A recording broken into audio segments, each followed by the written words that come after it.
Good morning, and thank you for joining me for another 5 good minutes with the Word. I'm Barry Bryson, and we are in Second Samuel 22.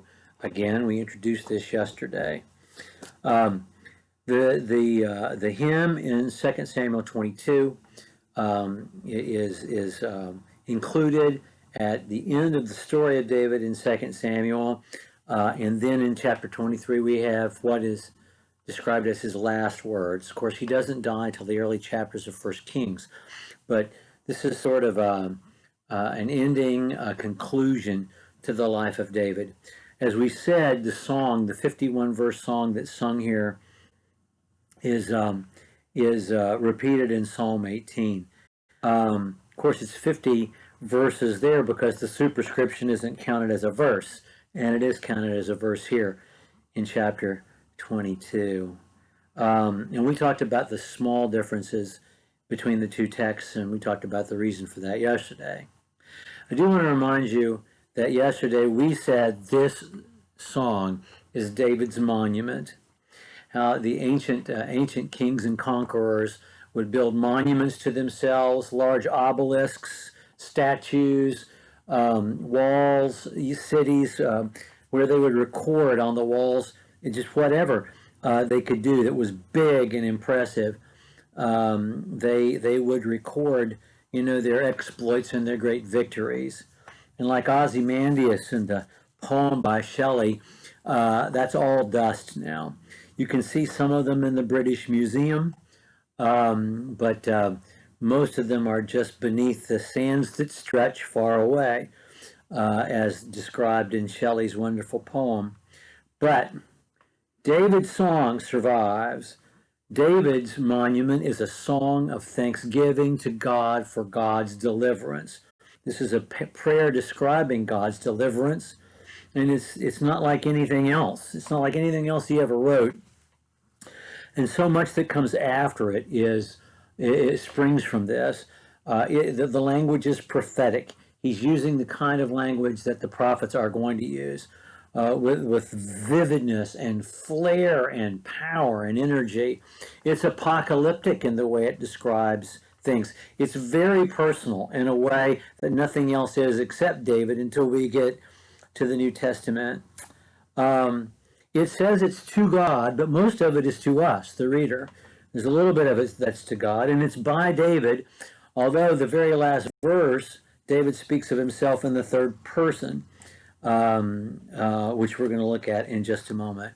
I think it's important. We can't read all 51 verses, but we're going to take a tour through it and look at some of the verses. Verse 2, the first verse of the song itself. The Lord is my rock, my force, and my deliverer, my God, my rock, in whom I take refuge. Remember when we looked at Psalm 90 weeks ago, and Moses says, Lord, you have been our dwelling place throughout all ages. God is a place. God is home. He's our homeland. We Jews have been everywhere, but God is our homeland. Well, David says, I've been a renegade for a long time, but I have a fortified city, and that city is God. And he describes in detail all the way through verse 25 before he really shifts gears a bit, the way God rescued him. And God is described almost as a superhero in apocalyptic language, as this larger than the universe figure who wakes up and who shows up and who bends the universe and intervenes on behalf of David.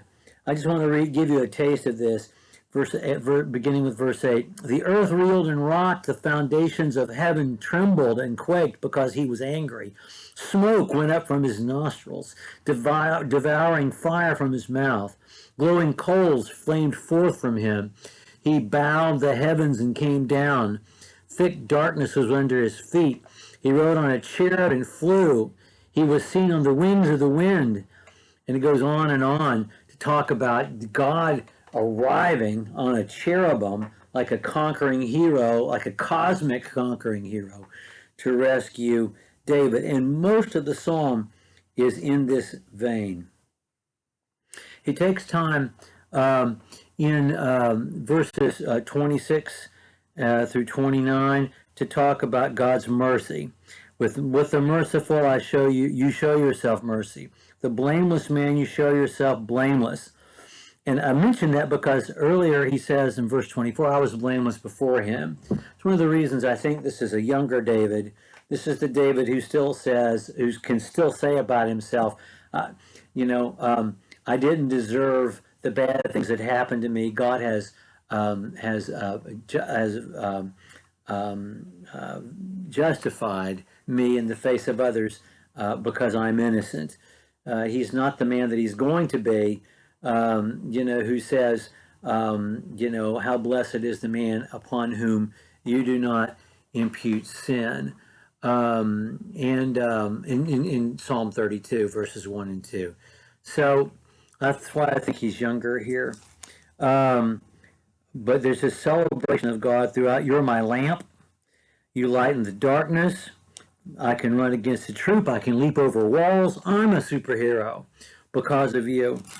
There are very few places where he talks about himself, and only two where he uses the word I. I did this.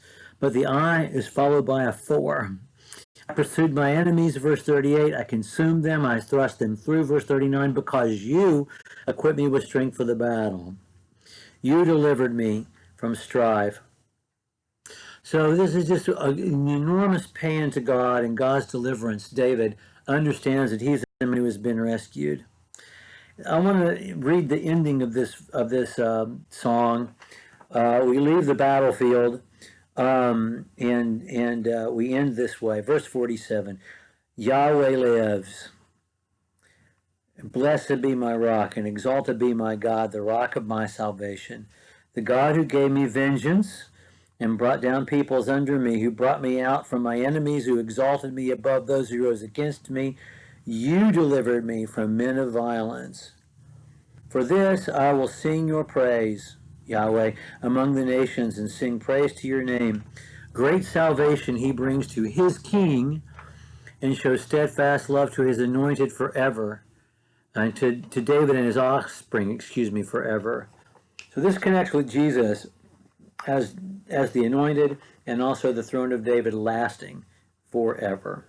It's a grand, regal, amazing, thrilling song to read. I hope you'll take the time to read both versions, the one from 1 Samuel 22 and from Psalm 18. We're going to go to chapter 23 tomorrow. Thank you for joining me.